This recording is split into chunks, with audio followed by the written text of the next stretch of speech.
Previously on Keeping Up with the Kenyan Politics. I'm still talking with my brother Ndindi. I have an ambition, and I told you that there could be a presidential ambition, there could be a gubernatorial ambition, depending on how we will decide with my brother Ndindi. But I said, Ndindi is equally a performer. In a surprising twist, Embakasi East Member of Parliament Babu Owino has hinted at a joint presidential bid with none other than Kiharu Member of Parliament Ndindi Nyoro. Yes, you heard that right. Two politicians from different political camps and historically different ideological grounds, potentially uniting to challenge President William Ruto. Babu Owino made headlines this week after revealing that he is seriously considering running for the presidency in 2027. He cited growing support from his followers, pointing out that his leadership journey started way back during his time as a student leader at the University of Nairobi. According to Babu, that experience has shaped him into a capable national leader.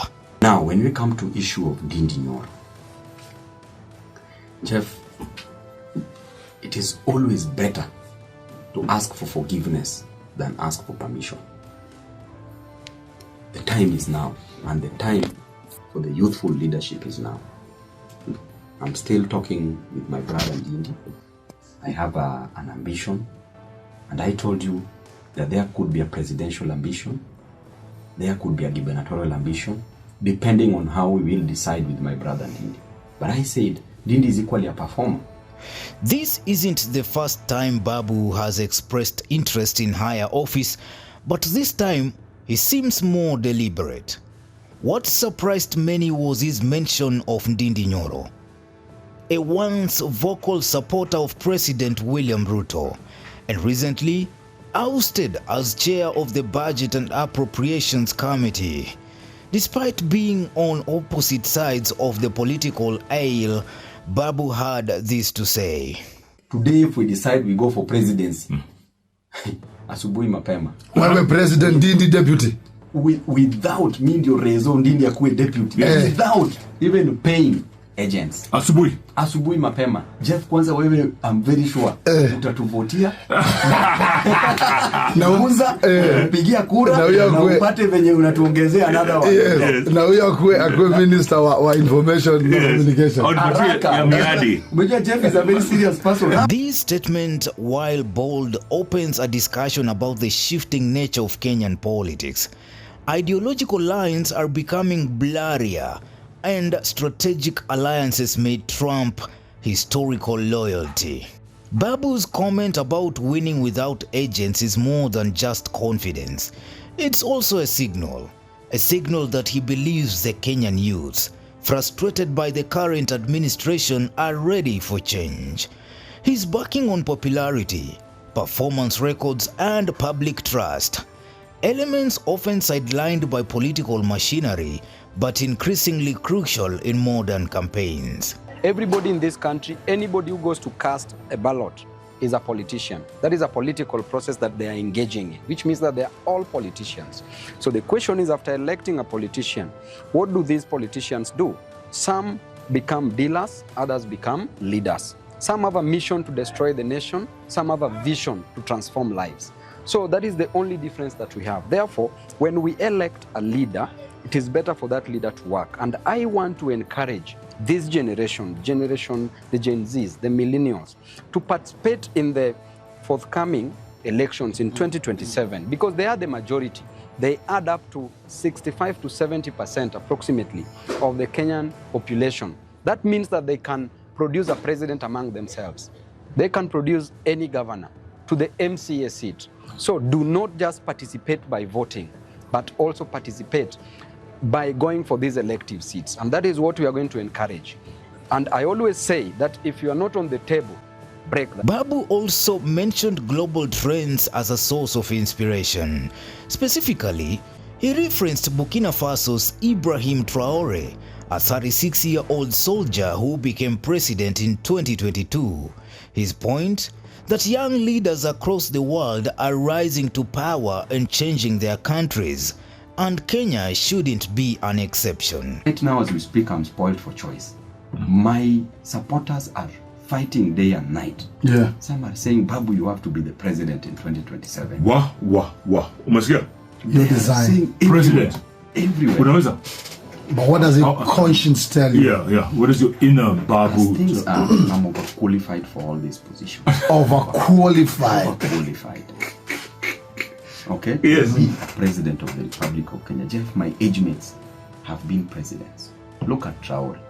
Oh, we were just talking about him earlier on today. Yeah. Look at Fidel Castro at 32 was a president. Look at Gaddafi at 28 was a president. So we are late.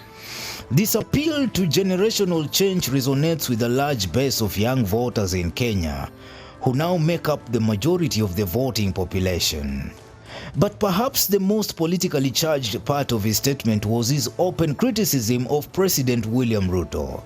He said he is genuinely disappointed that President Ruto is someone who should have been the best president Kenya ever had, considering his background, but he has failed to meet expectations. Leadership is the only bus that you drive from the back.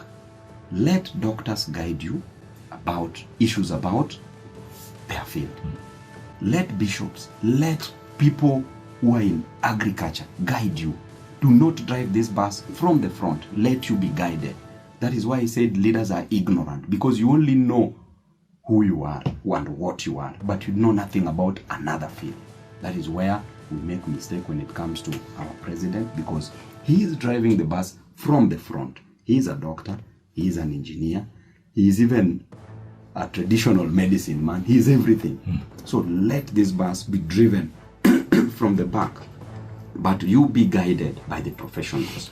Babu is tapping into growing disillusionment among Kenyans who feel the current government has not delivered on key promises made in 2022.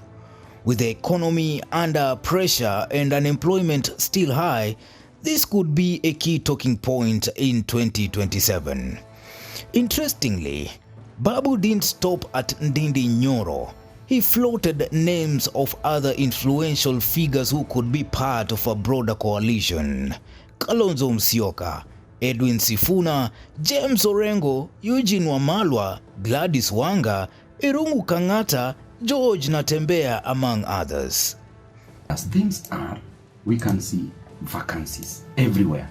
Vacancy from the presidency, vacancy from the deputy presidency, vacancy in the position of the gubernatorial seat, there is vacancy.